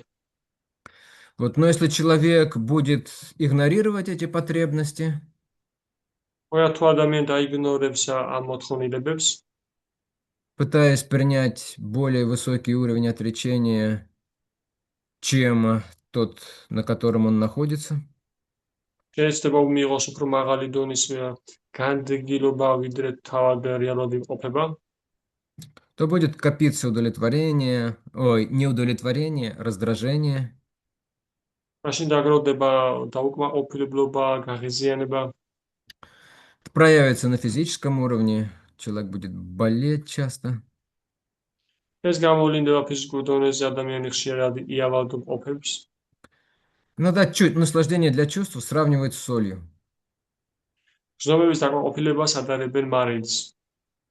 Соли не должно быть слишком много, да, мы знаем, потому что будет много проблем и для сердца плохо, и там для чего еще, для почек, вот. Но и если соли нет, тоже будут проблемы. თუ არ იქნება, თუ ძალიან ბევრი იქნება მარილი, ჩვენ ვიცით, რომ გულის მიმართ და სხვადასხვა დონეზე იქნება ფიზიკურად გამოვლენილი პრობლემები და თუ საერთოდ არ იქნება, ასევე ვიცით, რომ პრობლემები იქნება. Если вы будете есть все время несоленые хачапури, да, что с вами случится? თუ თქვენ მუდმივად მიირთმევთ უმარილო ხაჭაპურს, მაშინ არ დაგემართებათ. Ничего хорошего, да? არაფერი კარგი, ხო? В соли нужно добавлять столько, сколько нужно, да, чтобы был вкус, да, чтобы элементы какие-то получать для тела, но не более. მარილი უნდა დაემატოს იმდენი, რამდენი საჭიროა იმისათვის, რომ ქონდეს გემო და იყოს საჭირო ელემენტები და მეტი არა. Поэтому Кришна говорит, что человек не может стать йогом, если спит слишком много или слишком мало, ест слишком много или слишком мало. ამიტომაც კრიშნა ხასვავს, რომ ადამიანი ვერ გახდება იოგი, თუ ჭამს იმაზე მეტს, ვიდრე საჭიროა, ძინავს იმაზე მეტი, ვიდრე საჭიროა. Тот, кто регулирует свои привычки в еде, сне, отдыхе и деятельности, ის, ვინც არეგულირებს თავის ჩვევებს კვებაში, ძილში და დასვენებაში, может уменьшить свои материальные страдания, практикуя йогу. შესაძლოა შეამციროს თავისი მატერიალური მიღწევებები იოგის პრაქტიკით. Да, то есть со временем, да, человек может подняться на духовный уровень за счет уже позитивной духовной деятельности. დროთა განმავლობაში ადამიანს შეუძლია ამაღლდეს სულიერ დონეზე პოზიტიური მიღწევების პრაქტიკით. Душа всегда будет искать наслаждений, სული ყოველთვის მოძებნის, შეიძლება მოძებნოს ზომების სიამოვნებები. и вначале преданное служение не приносит нам много наслаждений, და დასაწყისში ედგულმსახურებას არ მოაქვს ბევრი სიამოვნება. иногда что-то проскакивает, мы что-то получаем, да? Какую-то такую вспышку духовной радости, энтузиазма.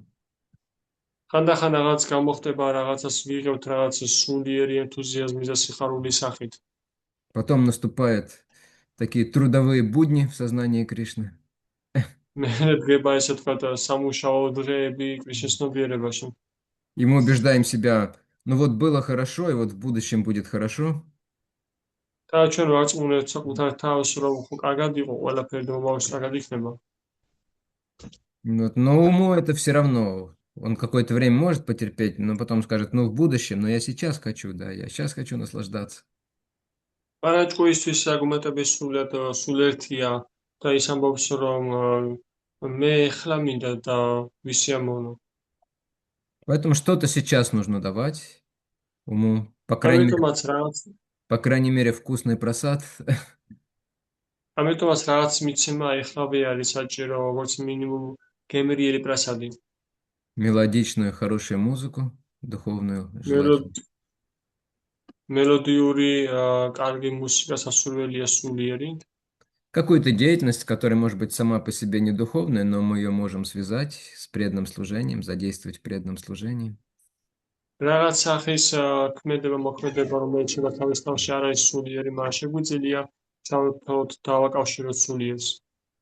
Вот таким образом действовать, и потом уже, да, будет все больше и больше непосредственно духовного вкуса проявляться. ამგვარად მოვიმოქმედოთ და შემდეგ დიახ თანათანობით უფრო და უფრო მეტად გამოვლინდება სულიერი გემო. Вот. И к тому же Кришне не нравятся страдающие преданные. და ამავე დროს კრიშნას არ მოწონს და ერთგულები, რომლებიც იტანჯებიან. Думает, ну что такое, ну че он такой несчастный, или она. ის ფიქრობს, რომ რა არის ეს, რატომ არის ესეთი უბედური ის. Вот, преданный, Харе Кришна, Харе Кришна. С таким суровым видом или с обреченным видом. ესეთი მკაცრი ან ესეთი განწირული სახით როცა იმეორებს. Вот. Кришне это не особо приносит наслаждение. Он ценит, конечно, усилия. კრიშნას დიდად არ მოაქეს, კრიშნასთვის დიდად არ მოაქეს ამას სიამოვნება. რა თქმა უნდა, ის აფასებს ამ ძალისხმევას. Поэтому, как правило, да, в практической жизни, то есть мы должны находить способы, чтобы быть удовлетворенными и на уровне чувств, и на уровне ума в том числе, но не выходя за регулирующие принципы, не выходя за принципы бхакти. მაგრამ რა თქმა უნდა, ჩვენ უნდა ისინიც მოშთოთ არის პატრიარქის. Поэтому мы должны искать способы, чтобы оставаться удовлетворенными. ამიტომაც ჩვენ უნდა ვეძებოთ საშუალებები, რომ დავახვჩეთ კმაყოფილები. Пока имеется в виду, нет сильного духовного вкуса, то есть, но все равно наши чувства и ум должны быть удовлетворенными, но не выходя за границы регулирующих принципов и принципов бхакти. აქ იგულისხმება, რომ სანამ ჩვენ არ ვართ სულიერ დონეზე ასული, ჩვენ მაინც რაღაცნაირად დავაკმაყოფილოთ ჩვენი გრძნობები, მაგრამ არ უნდა გავაცდეთ მარეგულირებულ პრინციპებს.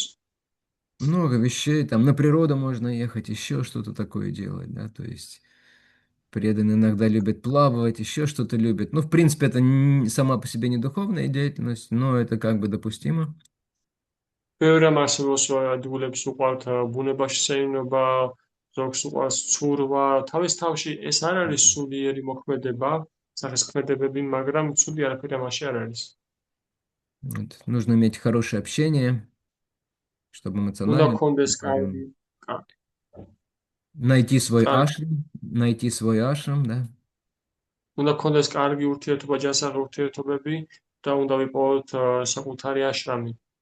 Но об этом мы будем говорить в третьей части курса, насчет ашрамов более подробно. მაგრამ ამის შესახებ უფრო დეტალურად ვისაუბროთ მესამე ნაწილში ჩვენი კურსის. Вот. Простите, тут меня начали бомбить. отвлекает сообщениями. Итак, Кришна хочет, чтобы мы были счастливыми на всех уровнях, даже на начальном, по крайней мере, удовлетворенными. კრიშნას სურს, რომ ჩვენ ბედნიერები ვიყოთ ყველა დონეზე, მათ შორის დასაწყის დონეზეც.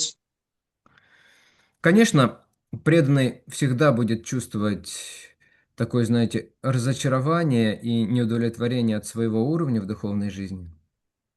რა თქმა უნდა, ერთგული ყოველთვის იგრძნობს რაღაც იმედ გაცვლებას ან უკმაყოფილებას საკუთარი სულიერი განვითარების მიმართ.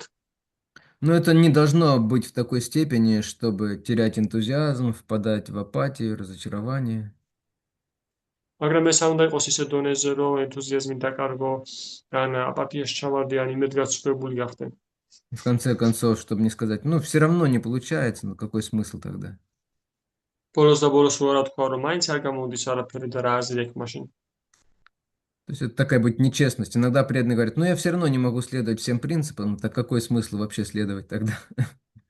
ესეთი არაგულახდილობა, ასე ვთქვათ, რომ ერთხანახან ერთგულები ამბობენ, მაინც არ შემიძლია ყველა პრინციპს გავყვეთ და მაშინ რა აზრი აქვს საერთოდ ყველას. Ну, не получается у меня регулярно повторять 16 кругов. Зачем тогда повторять, раз 16 не получается, то вообще не буду повторять. არ გამოდის რეგულარულად 16 წლის გამეორება და არ გამოდის მაინც და მაშინ რა აზრი აქვს საერთოდ 16 წლის გამეორებას. Нет, это неправильно. Ну, повторяй 6 кругов, ну, следуй для начала 2,5 принципам, но двигайся, делай что-то для Кришны. არა, ეს არ არის სწორი გაიმეორე 6 წრე, გაყევი 2,5 მარგო პრინციპს, მაგრამ რამე მაინც გააკეთე. Не нужно также вот этот комплекс неполноценности, вины, постоянно думать об этом. Это тоже неблагоприятно. არ არის საჭიროა ეს არასრულფასოვნების კომპლექსი და მუდმივად საკუთარი თავის დადანაშაულება მაშინ რაღაც არ გამოგდის. Ну, да, очень важно общение, особенно с теми, кто находится на хотя бы немного более высоком уровне практики, чем мы.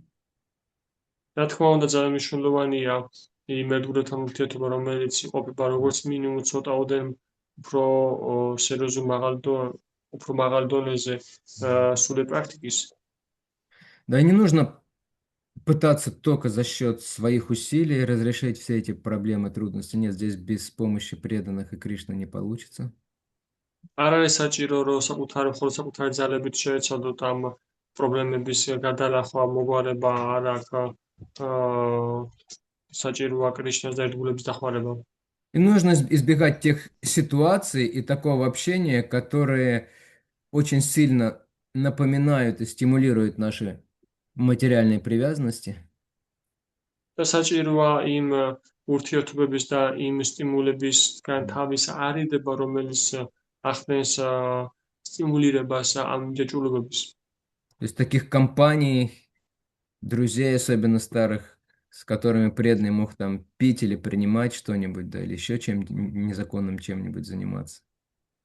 ესეთ შეკრებებს ანუ ძველი ნაცნობებიან ერთგულები, რომლებიც შეიძლება რაღაცა სვავდნენ, ეწეოდნენ და ესე ააგზნებენ ჩვენ ძველ შთაბეჭდილებებს.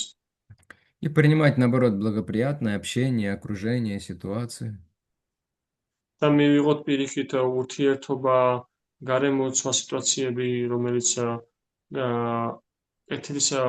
რომელიც ანვითარებს კარგ თვისებებს. Таким образом, как Кришна говорит в Бхагавад-гите, с осторожностью манипулируя огнем и дымом, человек должен разжечь огонь духовного знания в своей жизни. და ამგვარად როგორც კრიშნა ამბობს ბაგავად-გიტაში, რომ ადამიანი უნდა ახდენს მანიპულირებას საკუთარი ცეცხლის და შეშის და ამგვარად აანთოს საკუთარ გულში სულიერი ცხოვრების ცეცხლი. То есть сделать так, чтобы огонь духовной жизни разгорелся. ანუ ისე გავაკეთოთ, რომ სულიერი ცხოვრების ცეცხლი აგიზგიზდეს. Но подразумевается, что будет дым. С дымом тоже что-то нужно делать будет. Дым — это как раз вот эти все недостатки и привязанности наши материальные. აქ იგულისხმება, რომ ასევე იქნება ყვამლი და ეს ყვამლი სწორედ არის აი ეს მატერიალური მიჯაჭვურებები და რაღაცა ესეთი სირთულეები. И мы не можем сразу, когда только-только разжигаем огонь, навалить много дров, чтобы он запылал сразу, да? და ჩვენ არ შეგვიძლია რომ როდესაც ცეცხლს ვამართებთ რომ ეგრევე რაღაც ბევრი შიშა დავაყაროთ და ეგრევე რო აგიზგიზდეს. Вы городские жители, но я свою юность провел в маленьком поселке в Сибири. თქვენ ქალაქის მაცხოვრებლები ხართ, მაგრამ მე ჩემი ახალგაზრდობა გავატარე, სჭაბული გავატარე ციმბირის патара დასახლებაში. И мне там приходилось дом новый, в котором мы должны были переехать, ходить протапливать. და მე იქ პერიოდულად მიწევდა რომ ის სახლი სადაც მე გადავსულიყავით პერიოდულად მივსულიყავი და ესე გამეხურებინა გამეთბო. И там обычная такая печка, и все холодное, и вот ты должен потихонечку там чуть-чуть бумагу разжег, небольшие щепочки тонкие положил. და იქ არის ესეთი დიდი ფეჩი, რომელშიც ნელ-ნელა უნდა თოცეცხლით ჯერ ქაღალდი, მერე პატარა ნაფოტები დაალაგო. И задвижку или поддувало в России это называется, чуть-чуть слегка отодвинул, чтобы была протяжка. და საკვამურზე დასალუქი ეს საკეტი ცოტა გამოწიო, რომ პატარა გაწოვა ქონდეს. Если отодвинешь сильно, то воздух потушит небольшой огонек. Гочинер знает. თუ ძლიერ გამოწევ ძლიერი ნაკადი ამ გაწოვის ქარის ჩააქროს ამ ცეცხლს. Вот, и потом уже чуть-чуть больше дров подкладываешь, чуть-чуть больше открываешь. Ну, в общем, в духовной жизни тоже примерно так же. მერე უკვე ცოტაოდენ უფრო მეტ შესაძლებლობ და უფრო მეტად უღებამ გამწოვს და ის სულ ცხოვრებაში ასეა. Но важно быть позитивно настроенным и иметь хорошее общение и воспевать Хари Кришна. და უნდა ვიყოთ პოზიტიურად განწყობილები, უნდა ქონდეს კარგი ურთიერთობები და ვიმეორებდეთ ჰარი კრიშნას. Немножко переживать по поводу своих несовершенств, вот, но в то же время быть довольным и благодарным за то, что у нас есть возможность служить. ცოტაოდენი ვიღელოთ სადაც იმის შესახებ, რომ რაღაც არ გვაქვს ყოფილება, რაღაც ნაკლევანებები გვაქვს, მაგრამ ამავე დროს გავაგრძელოთ ჩვენი სულიერი ცხოვრება. Иногда уметь, да, так скажем, немножко в хорошем смысле слова расслабляться, что-то давать чувствам и уму. ხანდახან უნდა გაგვაჩნდეს უნარი, რომ ცოტაოდენი ესე ვთქვათ მოვეშვათ, მივცეთ რაღაც ცოტაოდენი საკვები, ესე ვთქვათ გზნობის დაკმაყოფილების ჭკუას და გზნობებს. Ну, не греховная и не впадая в запой, как говорится, да. მაგრამ არაცოდვილიანი და როგორც ამბობენ რაღაც არ გავბლოთდე. Один преданный недавно мне задал вопрос здесь, вот ничего не могу с собой сделать, вот я люблю фотографировать, говорит. ერთმა ერთგულმა ცოტა ხნის წინ ესეთი კითხვა დამისვა, რომ არაფერი არ შემიძლია საკუთარ თავს მოუხერხო. მე მიყვარს ფოტოების გადაღება.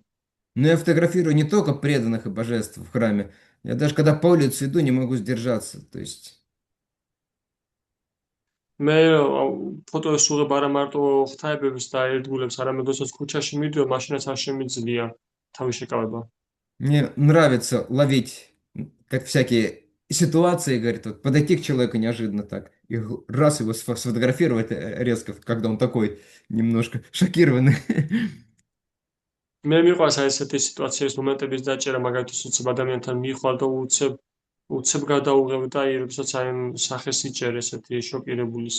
Он спрашивает, что мне с этим делать? Он понимает, что это не имеет особого отношения к сознанию Кришны. ის მეკითხება, რომ ამას რა მოუხერხო, მას ესმის, რომ ამას არ გააჩნია დიდად და კრიშნას ცნობიერებასთან კავშირი. Я ему сказал, ну что делать? Ну продолжай, но смотри только, чтобы тебя никто не побил. მე რა უთხრა, რა უნდა მეთქვა, რომ მე უთხარი გააგრძელო, უბრალოდ დააკვირდე, რომ არ ვინახცემოს ამის გამო. За такие неожиданные подходы. ესეთი უეცარი მოულოდნელი თავდასხმების გამო. В принципе, это вещь не греховная. პრინციპში ეს არ არის ცოდვილიანი რამ. Разные человеческие эмоции снимать. ადამიანის სხვადასხვა ემოციების გადაღება. Вот. Но всегда нужно держать перед собой высшую цель и понимая, что это вот эти вещи, это уступка сейчас, да, я не могу, но это в принципе не является чем-то ценным и смыслом жизни точно не является. და უნდა გქონდეს გვახსოვდეს, რომ ეს არ არის პრინციპში რაც სულიერი რამ და ეს ვერ იქნება და არ წარმოადგენს ჩემს უმაღლეს მიზანს. Поэтому, когда вы кушаете очередную шоколадку, ამიტომაც, შესაძლოა თქვენ ჭამთ მორიგ შოკოლადს, чтобы заесть горечь духовной практики, იმისათვის, რომ სულიერი პრაქტიკის სიმწარე, ესე ვთქვათ, გადავფაროთ.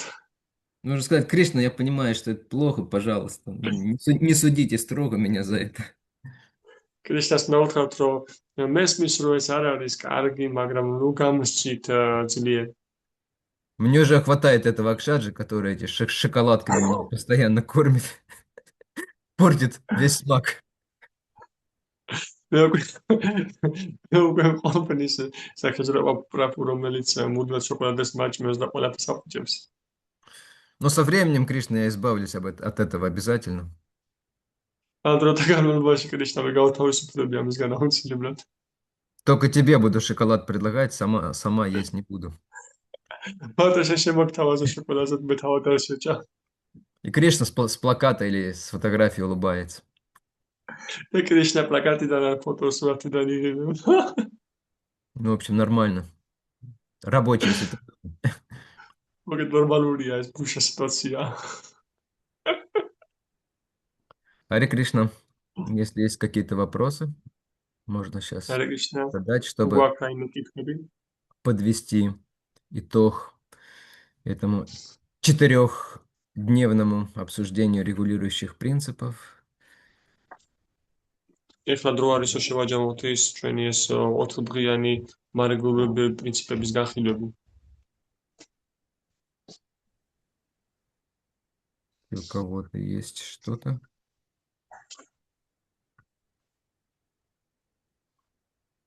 Можно? Вопрос. Да, можно, коч. Лука включи микрофон. Лука, давай, пусть Лука. შემდეგი ვიქნები მე გოჩი. არა, მიდი დასვით. Харе Кришна, спасибо за лекцию. Араприс.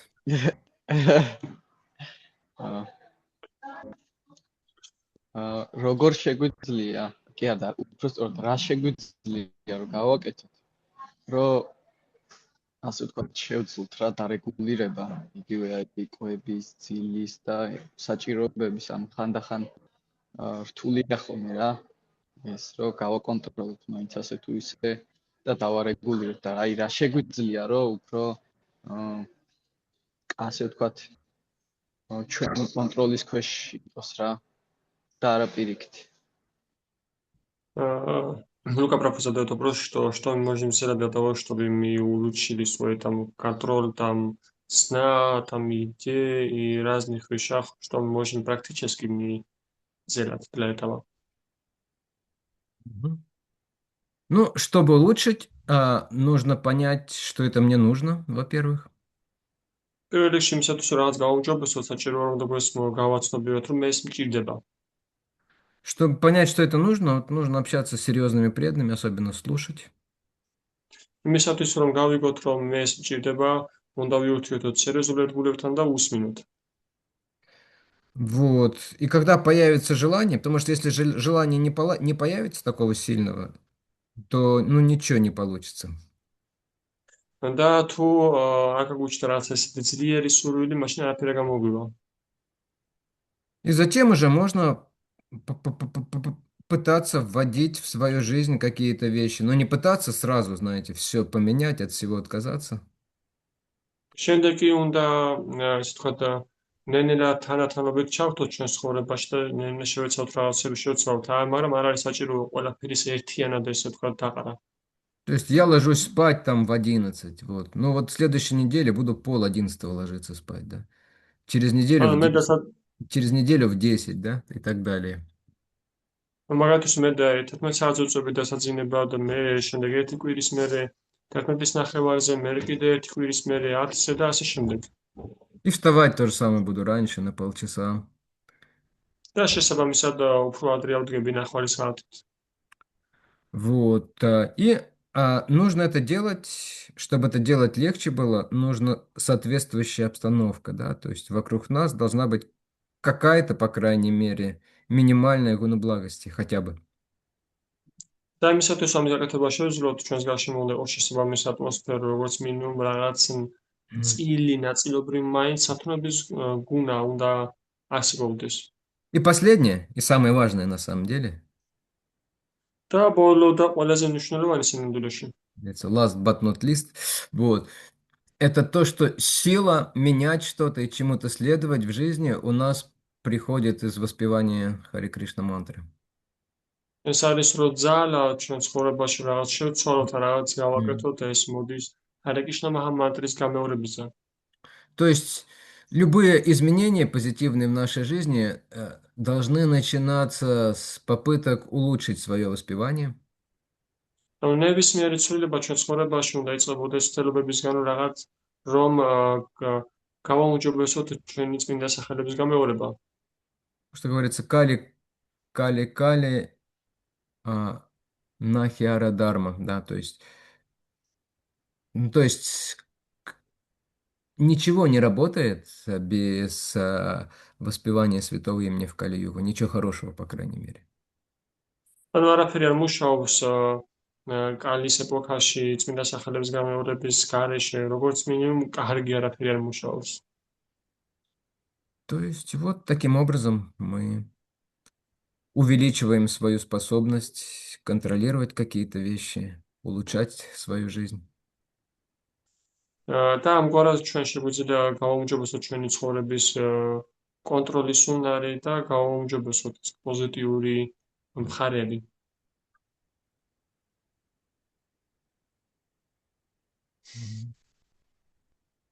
Зачем? Ну, вопрос. Когда начинаем практиковать, и когда начинаем общаться с преданными, особенно такой продвинутыми преданными, для нас становится много чего гораздо легче, чем до этого. И очень легко запутаться, что иногда думаешь, что это вот я чего-то достиг, и это мой уровень. И думаешь, что я на это опираюсь, на это уровень, и отсюда идет какой-то отчет. Но когда это уже уходит, там ситуация меняется, оказывается, что не совсем так все, и усложняется. И у меня вопрос такой, обязательно ли, чтобы вот как-то почувствовать реально такой уровень, там упасть гораздо ниже, и оттуда уже опираться и опять пытаться как-то подниматься наверху? Или, возможно, сразу уже как-то вот с такого состояния продолжить, когда какую-то донацию получаешь, так сказать, как кредит. Да, перевести нужно. ჩემი კითხვა მდგომარეობა შემდეგში, როდესაც ეთმულებთან ურთიერთობას ვწევ და პრაქტიკას ვიწყებთ, დასაწყისში განსაკუთრებით ჩვენ ვიწყებთ ურთიერთობას სერიოზულ ერთგულებთან, წიწასულ ერთგულებთან და ბევრი რამ ვერად მარტივი ხდება და მარტივია, ესე ვთქვა, დაგერიოს, რომ ფიქრობდე, რომ ეს ჩემი დონეა და აი ამ დონიდან თქოს აქედან ვაგრძელებ ახლა სულას, მაგრამ როდესაც რაღაც იცვლება ჩვენ ცხოვრებაში, კარგად ამ ახლო ურთიერთობას ვთქვა და აღარ შესაძლებლობა მე რეალურ ჩვენ დონეს ვხედავთ, ქვემოთ ჩამოდივართ და ჩემი კითხვა მდგომარეობის შემდეგში რა აუცილებელია კი, რომ ჩამოვიდეთ, ვიგრძნოთ ეს ჩვენ რეალურ დონე და აქედან დავიწყოთ თავიდან სურათ, თუ შესაძლებელია იქიდანვე გაგრძელება. Ну да, у нас есть эта привычка все присваивать себе, все заслуги. დიახ, ჩვენ გვაქვს ეს ჩვევა, რომ ყველაფერი საკუთარ თავს მივაწეროთ, ყველა დამსახურება. И как только что-то у нас начинает получаться, да, особенно в духовной жизни мы говорим сейчас, როგორც კი რაღაც გამოგდის, განსაკუთრებით სულიერ ცხოვრებაზე საუბრობთ ჩვენ ახლა, у нас сразу там возникает что-то, я чего-то стою, да. ჩვენში ეგრევე რაღაც ისეთი ჩდება, რომ აი მე რაღაცა დღი ვარ.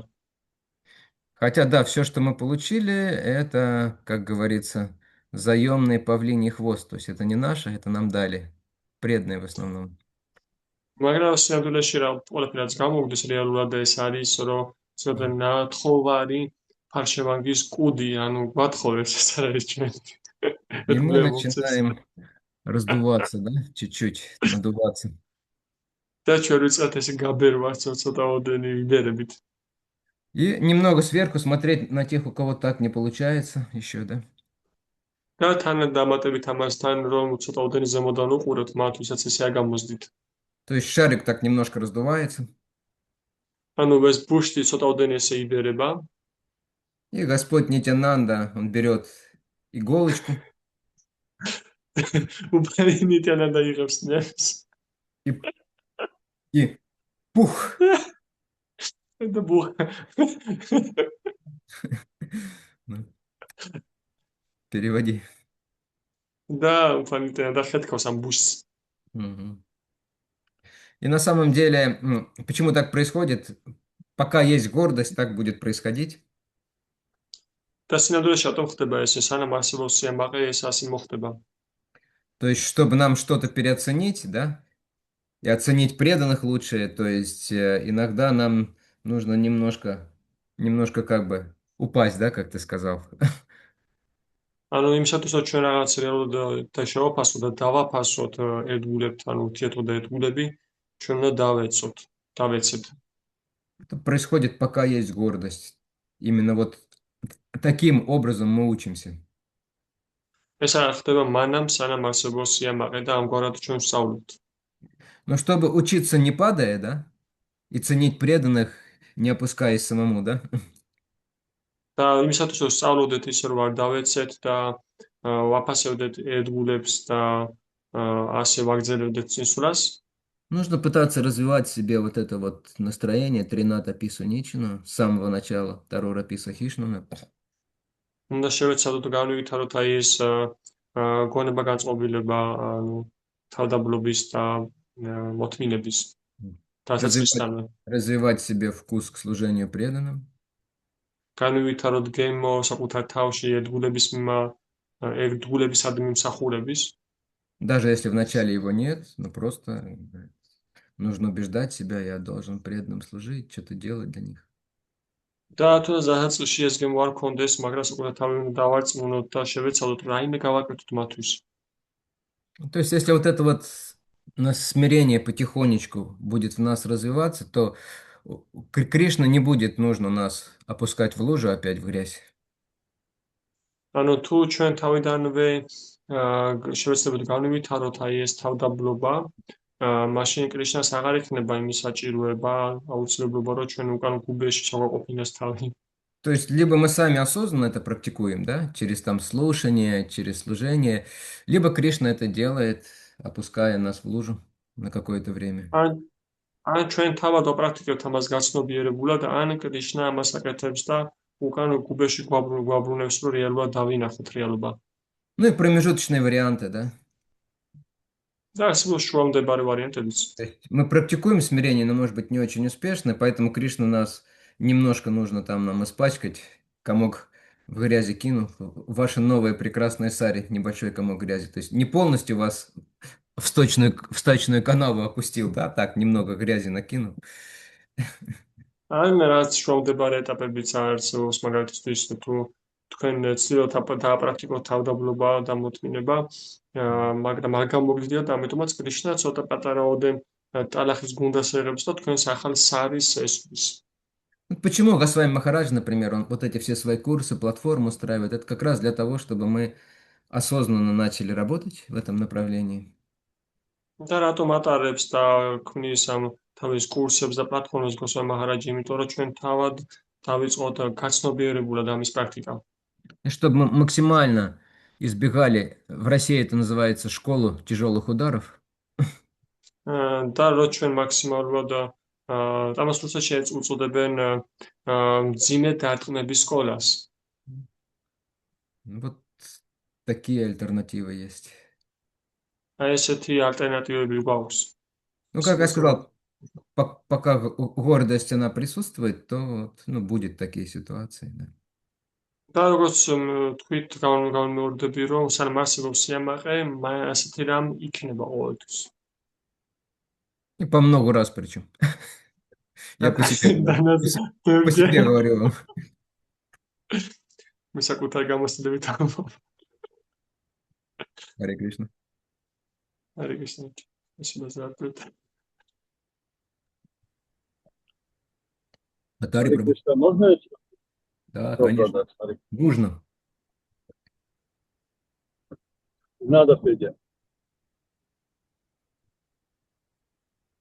Да, я слушаю. Вот у меня такой вопрос. Вот,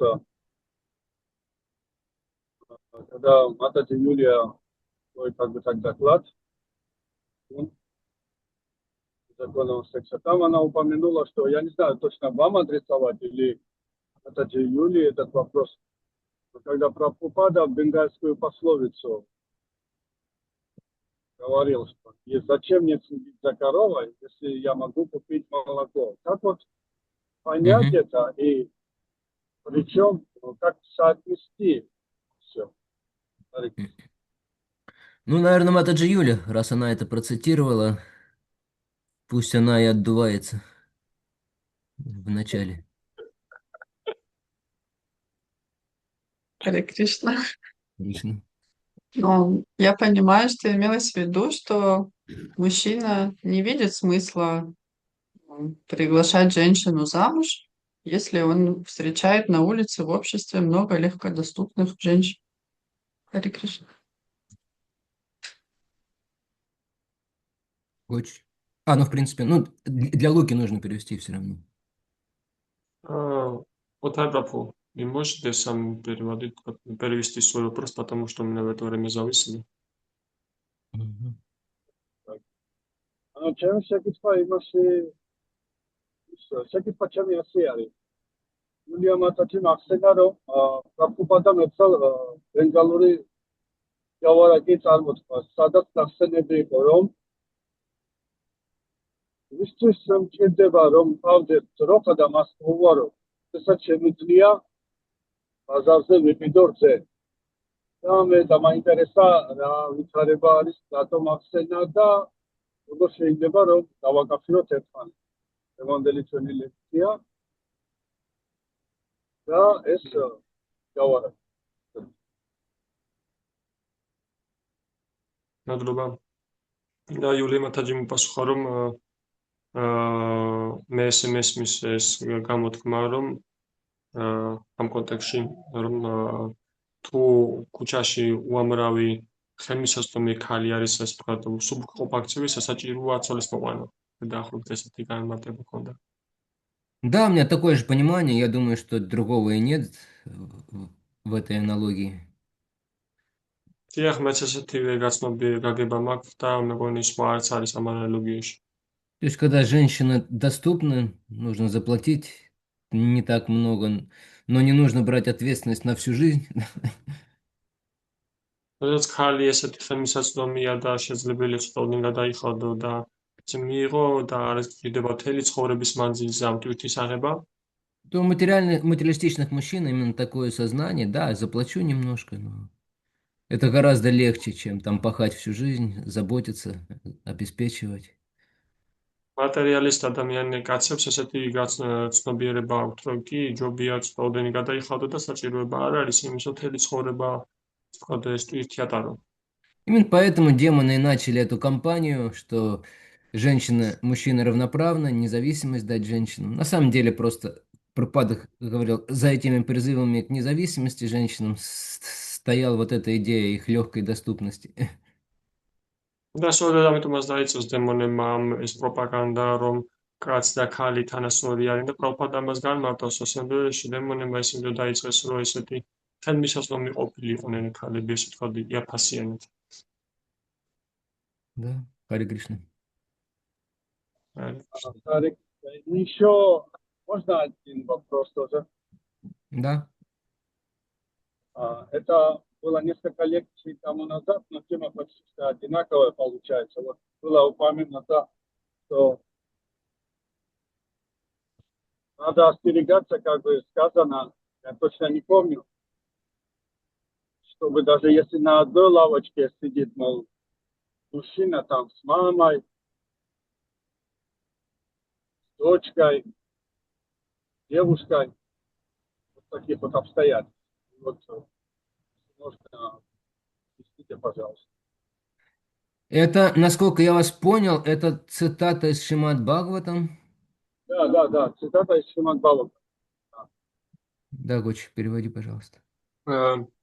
ოთარი პროფესორის შემდეგ კითხვას, რომ რამდენიმე ლექციის წინ იყო ესეთი თემა, რომ კაცი უნდა ერიდებოდეს თუნდაც ერთ სავარძელზე ჯდომას ქალთან, თუნდაც ეს იყვნენ ის იყოს დედა, შვილი ან სხვა ვინმე, Сестра. უნდა Сестра еще. ფრთხილად იყოს ამ დროს. და, თუნდაც ფრთხილად უნდა იყოს მაინც. Это матрас васра духитра ва на вивикта санобавет индрия балаван крамо видвамсам апи кархичит, по-моему, или каршати, последний. Ну, то есть, это Бхагаватам, где говорится, что нельзя сидеть в уединенном месте на одной скамейке даже с матерью, дочерью или сестрой.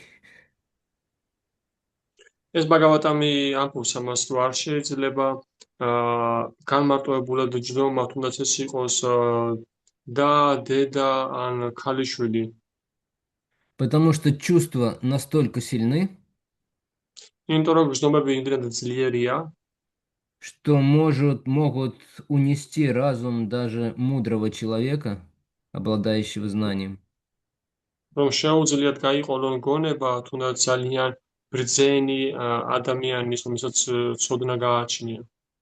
Такое, конечно, редко бывает, ну, особенно с вашей точки зрения, с точки зрения культуры, которая здесь есть в Грузии. ასეთი რამ, რა თქმა უნდა, იშვიათად ხდება განსაკუთრებით თქვენი კულტურის, ანუ საქართველოს კულტურის გადმოსახედიდან. Но на самом деле все чаще и чаще эти случаи мы можем, ну, лучше не читать, конечно, но иногда встречается, что кто-то там свою дочь в течение нескольких лет насилие совершал и так მაგრამ далее. ასეთი შემთხვევები უფრო ხშირად ხდება, შეიძლება წაიკითხოთ, რომ ვიღაცა თავის ქალიშვილს წლების მანძილზე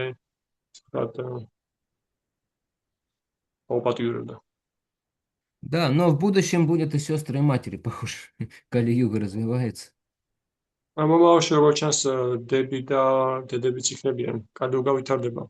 Потому что вожделение, когда оно сильно, оно полностью человека ослепляет. იმიტომ რომ ნება, როდესაც ის ძლიერია, ადამიანს მთლიანად აბრმავებს. Поэтому Бхагаватам предупреждает, насколько эта штука сильная и неуправляемая. ამიტომაც ბაგავატამი აფრთხილებს თუ რამდენად ეს რაღაც, რამდენად ძლიერი და უმართავია. Да, это, кстати, спасибо, что вы задали этот вопрос. Напомнили мне об еще одном важном принципе для того, чтобы следовать регулирующим вот этому принципу, избегать незаконных отношений. მადლობა სიმძლეშე შემახსენეთ, მე გამახსენეთ კიდევ ერთი ნაწილი, რომელიც გულისხმობს მაგ პრინციპთან შემხმლობაშია, რომელიც გულისხმობს თავის არიდებას რაღაც ესეთი ურთიერთობების. Это следование вайшнавскому этикету, особенно в отношениях между полами. ეს არის ვაიშნავური ეტიკეტის მიყოლა განსაკუთრებით სქესებს შორის. Начинающие преданные, особенно здесь в Грузии, они думают, да ну к чему это формальности. დამწყები ადგილი განსაკუთრებით აქ საქართველოში ფიქრობს, რომ რა საჭიროა ეს ფორმალობები. Можно приобнять, чмокнуть в щечку. შეგვიძლია ჩავეხუტოთ, შეგვიძლია როყაზე ვაკოცოთ, Но не все так просто, к сожалению. მაგრამ სამწუხაროდ ეს მარტივად არ არის ყველაფერი. Этикет защищает нас от многих серьезных ошибок. ეტიკეტი გვიცავს ჩვენ ძალიან ბევრი სერიოზული შეცდომისგან. Я помню, мой Гуру Махарадж, მე მახსოვს ჩემი გურუ მაჰარაჯი, там во Вриндаване, то есть ему же там, извините меня, 70 лет, ვრინდავანში ეხლა წარმოვიდგინეთ, რომ ის 70 წლის იყო. и ученица на личный даршан приходит, და მოწაფე მოდის გოგო პირად დაშანზე. ну там такой, чтобы никого не было посторонних, вопрос не для общего даршана, а для личного. ანუ იქ რაღაც ერთ საკითხი იყო, რომელიც სხვას არ უნდა მოესმინეს, პირადი დარშანი სურდა. Но Махарадж все равно открывает дверь, чтобы с коридора было видно, что в комнате происходит. მაგრამ მაჰარაჯი მაინც აღებს კარებს იმისათვის, რომ კორიდორიდან ჩანდეს თუ რა ხდება ოთახში. Потому что, к сожалению, бывает и 70-летние саньяси, которые там, по 20 и 30 лет были саньяси, падают. იმიტომ რომ არის ესეთი შემთხვევები და ეს რეალურია, რომ 70 წლის სანიასიც კი, რომელიც უკვე 25-30 წელი სანიასები არიან და იცემიან. Очень сильная энергия, мы даже не представляем, насколько сильная. ძალიან ძლიერი ენერგია და ვერც კი წარმოვიდგენთ თუ რამდენად ძლიერია. И она может выпрыгнуть, как тигр из клетки в любой момент, если дверь не запереть. და ეს შეიძლება როგორც ვეფხვი, ისე გადმოხდეს და თავისი გარეიდან თუ ამ კარებს არ ჩავკეტავთ. Харе Кришна. Я думаю, на этом нам стоит остановиться. მე ვფიქრობ, რომ ამაზე შეგვიძლია რომ შევჩერდეთ. Спасибо всем большое. მადლობა ყველაზე დიდი. Мы закончили этот блок, и со следующего раза начнем новый блок, уже связанный с видами преданного служения. ჩვენ დავასრულეთ ეს კვადრატი და შემდეგი ნაწილი უკვე ეხება სახეებს ერთგული მსახურების. Там сделаем в основном там упор на намататву. ძირითადად ასე ვთქვათ დაუდნობას გავაკეთებთ ნამატატვაზე И гуру татву. და გურუ ტატვაზე. Вот, Харе Кришна. Харе Кришна. Все. Всем хорошего дня. Харе Кришна, большое спасибо. ყველას კარგად გასვით. Дама Таре Прабху за участие. Активные. Хорошего дня, настроения и просада тоже хорошего. კარგ დღეს, განწყობას და კარგ პრასადს გისურვებთ. Чтобы все были удовлетворены. რომ ყველა დაკმაყოფილებული იყოს. А хочешь еще, чтобы Прекрасного корова... настроения. А хочешь еще, чтобы коровы слушались. И дождя не было. Чтобы Гоча очень много чтобы Гоча за многими коровами ухаживал, чтобы не ходил на базаре, молоко не покупал. Но он и так это делает. Это больше к нам с вами относится. Чтобы свое молоко продавал, да? Да, он и так уже молоко обеспечивает. Харе Кришна. Харе Кришна. Харе Кришна. Ой, Акширафуки. Я. Спасибо за участие. Харе Кришна. მადლობა ერთგულებო.